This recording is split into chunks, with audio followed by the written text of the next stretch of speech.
This is Y. Manohar Reddy, Department of Cybersecurity, Institute of Aeronautical Engineering. Today, I am going to explain you the concept of access control mechanism. So, how the access control mechanisms are help to provide a security mechanism in the real time oriented.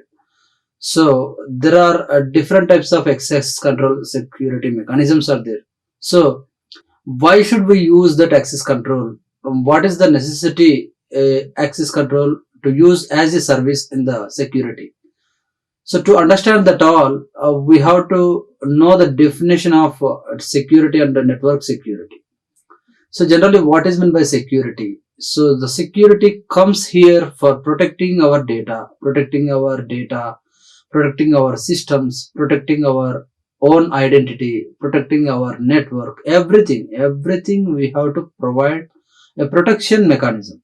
Everything we have to provide a protection mechanism. So to protecting that all, we have to apply some security mechanisms. So in that security mechanisms, access control is one of the part.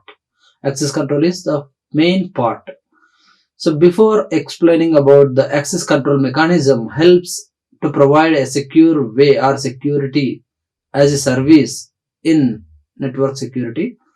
So before that, we have to define the security, network security. So the network security refers to the protection of networks and their service. So network is one and network service is one. So based on the services which you are used based on the network, that is called as services of the network, right? So the protection of networks and their service from unauthorized modification, destruction or disclosure, and the provision of assurance that the network performs, and its critical functions correctly, and there are no harmful side effects. That means indirectly says that you are going to protecting your systems or protecting your networks or protecting your data from where? From unauthorized modifications. Unauthorized modification is nothing but the person who is trying to, the service who is trying to modify the data without access control, without access control or without trusted connection. So that is unauthorized modification. And destruction. So there may be a chance of blocking the data, or there may be a chance of erasing the data. Or disclosure. Unwantedly they want to explore the data. They want to explore all the data to lose the identity of the particular users. And provision of assurance. So these are all the functions that are made for to provide the service of protection in the network security. So the protection of networks is nothing but not only protecting, they are going to be keep your systems or keep your network or keep your data from these all the different aspects. So to avoid this all, to protecting from these all, we are going to keep some safe or secure mechanisms on the network. So that is called as network security. That is called as what? Network security. So here access control, how we are telling that what access control is one of the best security service for providing the some sort of security to the data or to the network or to the systems. So how the way access control provides the services. So access control is a data security process. Access control is a data security process that enables organizations to manage who is authorized to access corporate data and resources. So access control is nothing but it is a data security process. That means indirectly it keeps the data is to be secure. Either it may be either person's data, either it may be organization's data, Either it may be network data, either it may be host data, anything. Access control is a data security process that enables organizations to manage who is authorized to access corporate data and resources. So if it given the access who is authorized to particular accessibility. If those are not able to access, in the sense they are not authorized to access that one. So those who are authorized, they can only access the corporate data or somewhat resources, everything. So implementing access control is a crucial component of web application security. So implementing access control is it is a crucial component of web application security.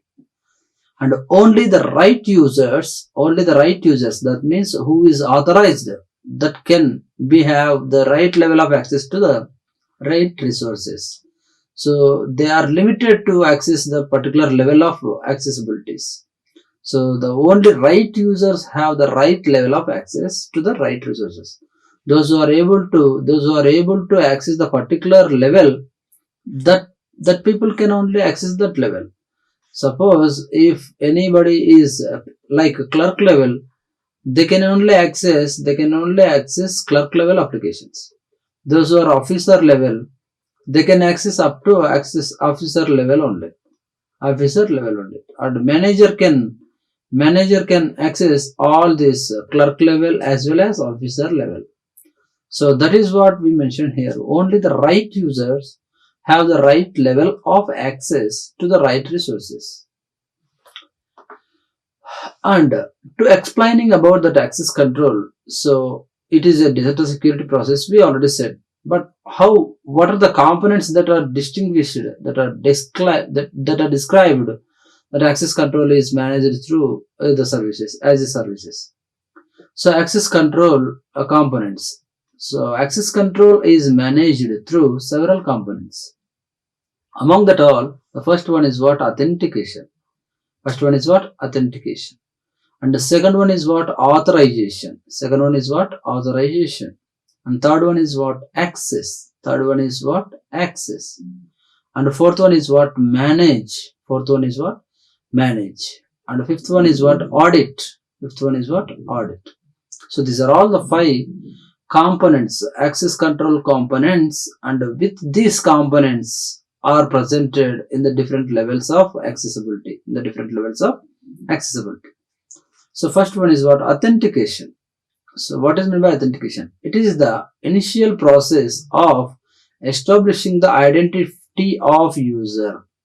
So it is the starting process, it is the first process, it is the initial process of establishing the identity of user, whether the particular user belongs to this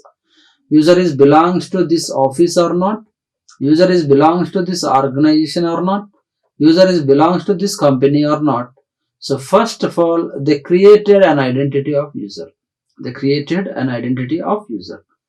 For example, when user signs into their email service or online banking account with a username and password combination, their identity has been authenticated. That means that person has to be registered user. If anybody wants to access college portal, then he must be the college person. And if anybody wants to access the bank detail, and he must be the person of accessing the bank details. If anybody wants to access the particular corporate sites, then he must be the user of that corporate sites. So the authenticating is the starting process, initial process of establishing the identity of the user. And the second one is what? Authorization. So it adds an extra layer of security to the authentication process. So after initial process has to be set up, then providing an additional layer to this authentication process. So extra layer of security to this authentication process. So it specifies what access rights. It specifies what access rights and privileges to the resources to determine whether the user should be granted access to data or make specific transaction. So that means an authorized person, a person is authorized, to access particular level or not, So if we take example of bank, a clerk will be there, an officer will be there, and a manager will be there. So here a clerk can access up to his level of rights only. So clerk can access only his level of rights, but officer can access his level of both clerk and officer. He can access the rights of both levels. Both means clerk and officer level. But when it comes to the manager, can access level of all accessibilities. So level of all accessibilities means they can access all levels of either officer, either manager, either clerk. So that is the authorization. It provides an extra layer of security to the authentication process. And it specifies what that access rights and privileges to the resources to determine whether the user should be granted access to the data or make specific transaction. And access. Once a user has completed the authentication and authorization steps, their identity will be verified. So this grants them access to the resource they are attempting to log in to it. So once the authentication and authorization steps completed, he can access, their identity will be verified. After that, he grant them to access the different resources they are attempting to log into. And manage. So organizations can manage their access control system by adding and removing the authentication and authorization of their users and systems. So here manage comes here for what? The manage, he can able to add the users, he can able to delete the users, and he can able to give the permissions to the user, and he can able to deny the permission to the user. That means managing the both access control of authorization and authentication. So he can able to access particular level, and he can able to access particular user. So the organizations can manage their access control system by adding and removing the authentication and authorization of their users and systems. If they want to use as a user for the accessing particular level, they can do it. If they want to remove that user particular with the level of rights, they can remove. So managing these systems can become complex in modern IT environments that comprise cloud services and on-premises systems. And audit. So organizations can enforce the principle of least privilege through the access control and audit process. So they can able to audit all the data from top level to bottom level, So all the authenticated users and authorized users, everything they can able to add. So here the audit members or audit department is going to be audit all this process. And this enables them to gather data around user activity and analyze that information. So this is the way the access control components will work in the real-time example. Now, how does access control works? So how actually access control works? So access control is used to verify the identity of users. Verify the identity of user. First of all, we already said that access control is what? Data security process. Access control is what? Data security process. So here it is used to verify the identity of users. So how they are going to be verify the user identity means the user ID has the data. User IDs have the data, right? So that data has to be verified by attempting to log into digital resources. So once we log into the system, if you are authenticated, then you must be log into them. If you are not authenticated, maybe you are not able to log into the system. But it is also used to grant access to physical buildings and physical devices. So physical buildings and physical devices, both are. So in apartments also, in different areas also, if the particular user is authenticated to that particular apartments or particular building, they can able to access into you into apartment. If you are not authenticated person, means they are not allowed to you enter into the apartment. The same way, the physical devices also. The physical devices also. If you are the authenticated user to the particular device, then it must allows you to. If you are not authenticated, means they are not allowed you. So there are two types of access controls actually. There are two types of access controls. The first one is what? Physical access control. Physically access control. So that means there must be a person or there must be a role which can stop or which can send or which can stop the particular authenticated user or not. So here common examples of physical access controls include barum bouncers. So generally the bouncers can establish an access control list to verify IDs and ensure people entering bars are legal use.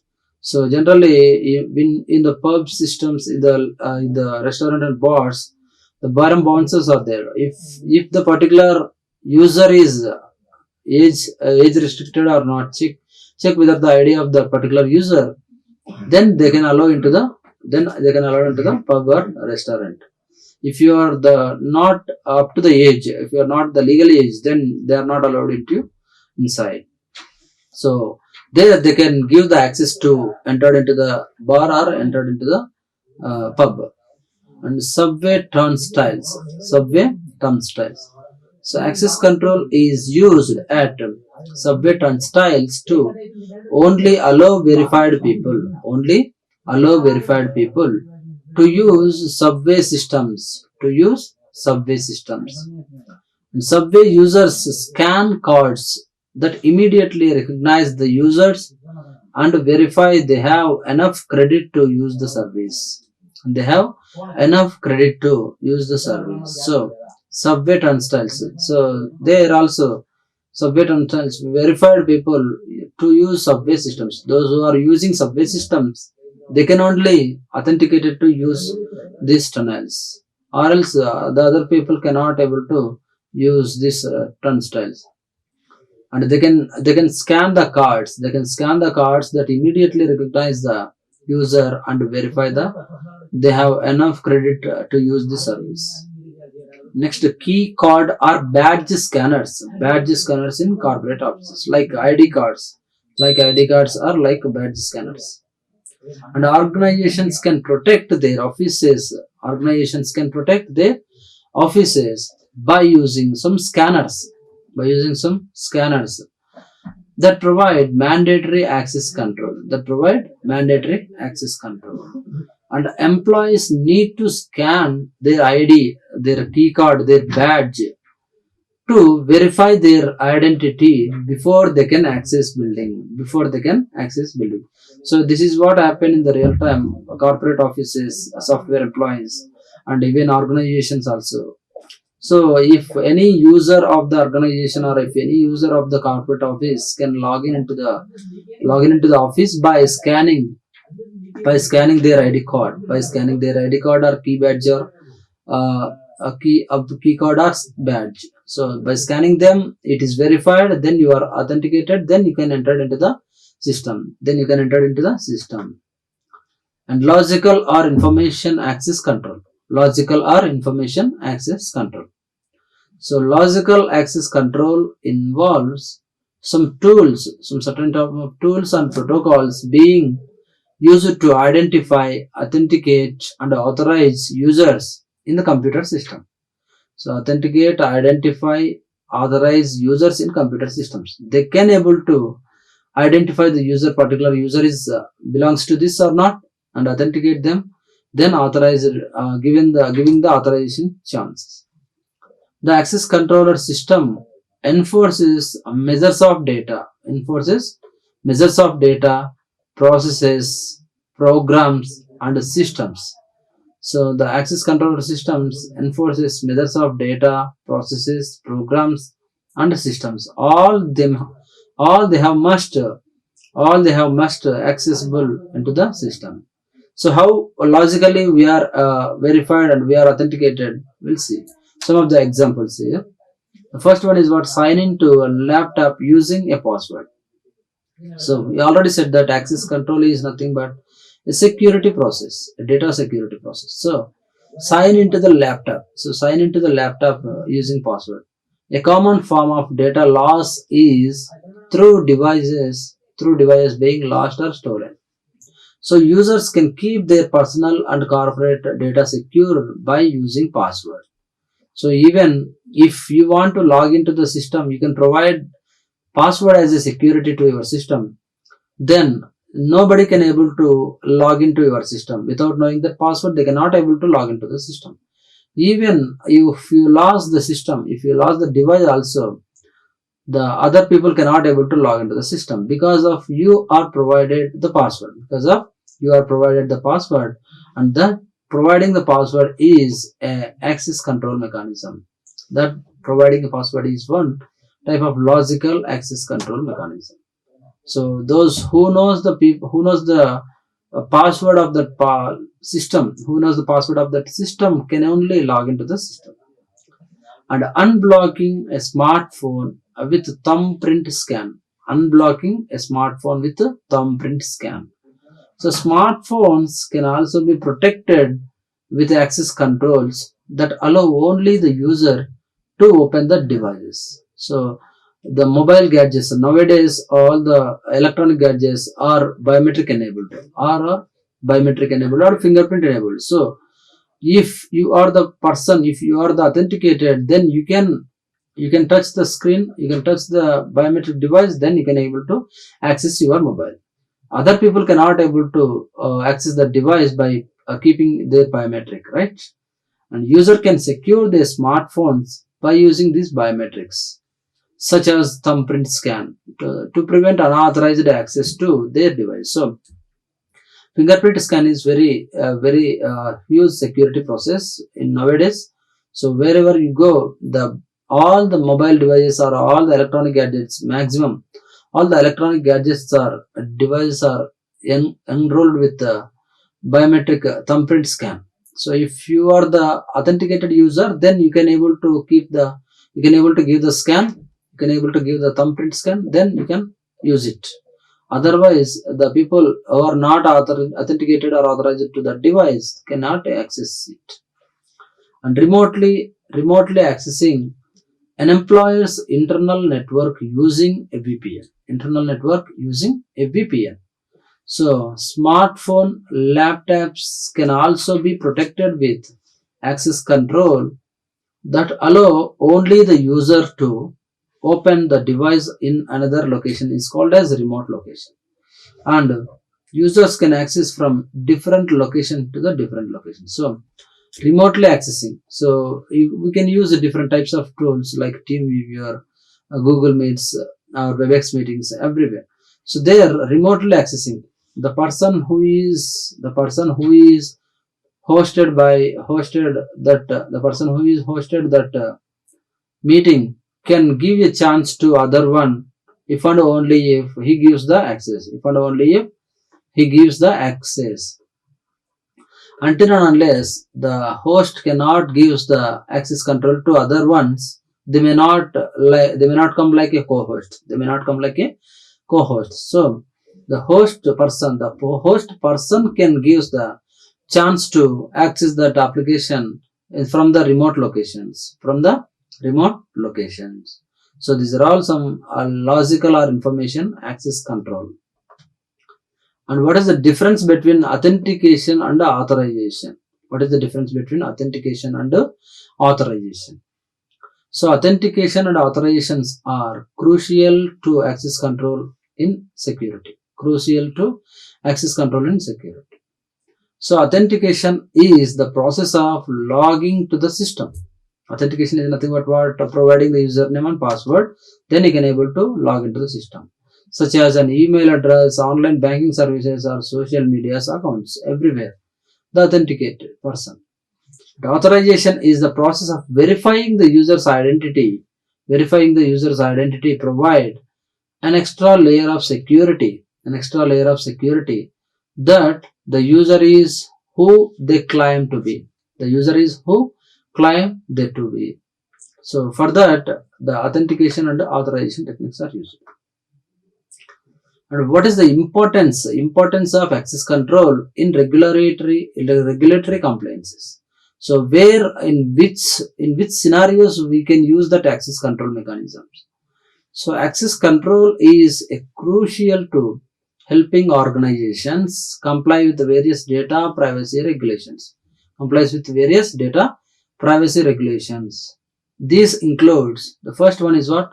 PCI DSS. So payment card industry. This stands for what? Payment card industry data security standard. So it is a security standard that protects the payment card ecosystem. So it verifies the details of this credit card or debit card of the user belongs to this or not.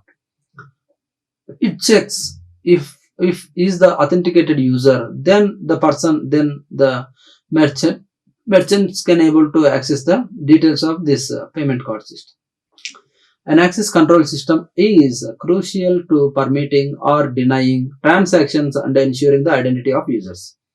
So the payment card industry data security standard systems are going to be verify that particular user belongs to this or not, and if the user is permitted, then they can able to do the transactions. If the user is not permitting, then the transactions are going to be aborted. And second one is what? Health Insurance Portability and Accountability Act.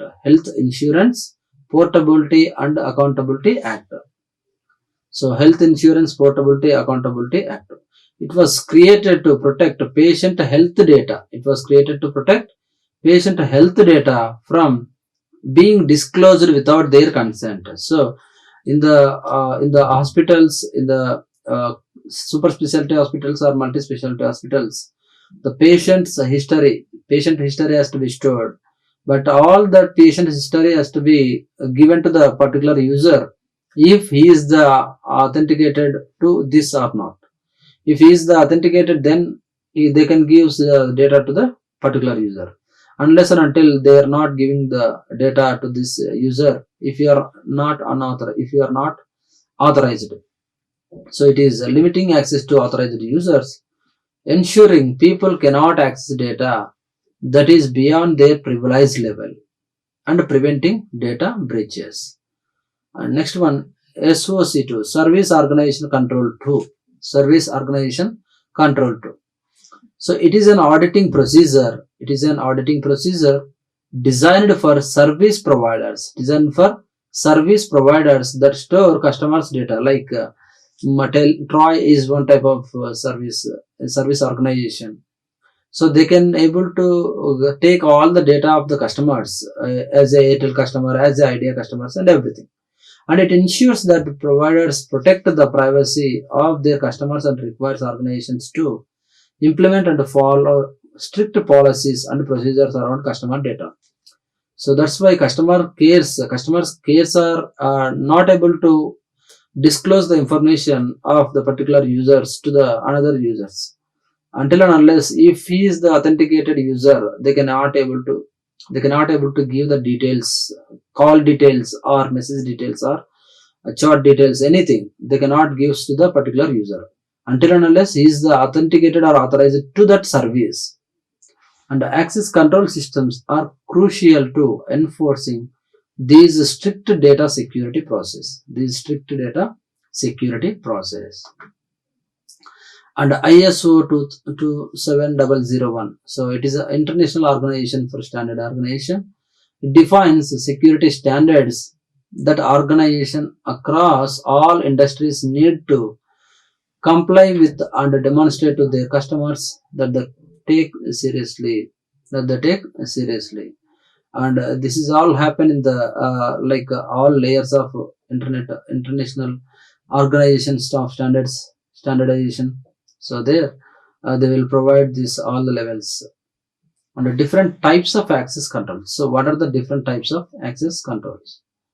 So here there are various types of access controls that organizations can implement to safeguard their data and users. So this includes what? Attribute based access control. The first one is what? Attribute based access control. And the second one is what? A discretionary access control. So attribute based access control is a dynamic context based policy that defines access based on policies granted to the users. And this system used in like identity and access management framework that implemented in where identity and access management frameworks. And this discretionary access control models allows the data owner to decide access control by assigning access rights to the rules that user specify. When user is granted access to the system, they can provide access to other users they see to it fit or not. So based on the type of attributes, based on the type of roles, based on the types of scenarios, they can give the chance of accessing the control. And mandatory access control. So that is nothing but mandatory access control places strict policies on individual users and the data resources and the system they want to access it. If they want to access it in the necessary point of view, they can able to access that system. The policies are managed by an organization administrator. He can give the access to the particular lower level categories or higher level categories. So users are not able to alter, revoke, set permissions. Only the administrator can do this all the things. And role based access control. It creates permissions based on groups of users, roles that users hold, and actions that users take, and users are able to perform an actions enabled to their role and cannot change the access control level they are assigned. So role based. Suppose if based on the roles of the particular authenticated user, if he is not able to access, and the other user can able to access. Suppose a clerk is there, officer is there, and manager is there. If manager is not there, if manager is not in the position to attend today, then officer can able to manage the roles of manager. Officer can able to manage the roles of manager. And clerk cannot able to manage the roles of manager because officer is there. So if officer is there, then officer can able to manage the roles of manager. If clerk and officer is not there, then manager can also manage the roles of both clerk and officer. And break glass access control. So that is the emergency access control that it wants to access actually. So here it involves the creation of an emergency account, that bypasses regular permissions. Is nothing but what they can able to take the permissions on emergency basis. They can able to take the permissions on emergency basis. So in the event of critical emergency, the user is given immediate access to the system or account they would not usually to authorize to it. Even he is not authorized. On basis of critical emergency, the user is given immediate access to the system or account they would have to. And rule-based access control. A rule-based approach sees a system admin defines the rules that govern access to the corporate resources. And these rules are typically built around conditions such as the location or time of the day the user can access the resources. So rules, based on the rules only, they can able to access the system or network. And here somewhat examples you can see the users. So here all the users have access to at least one role.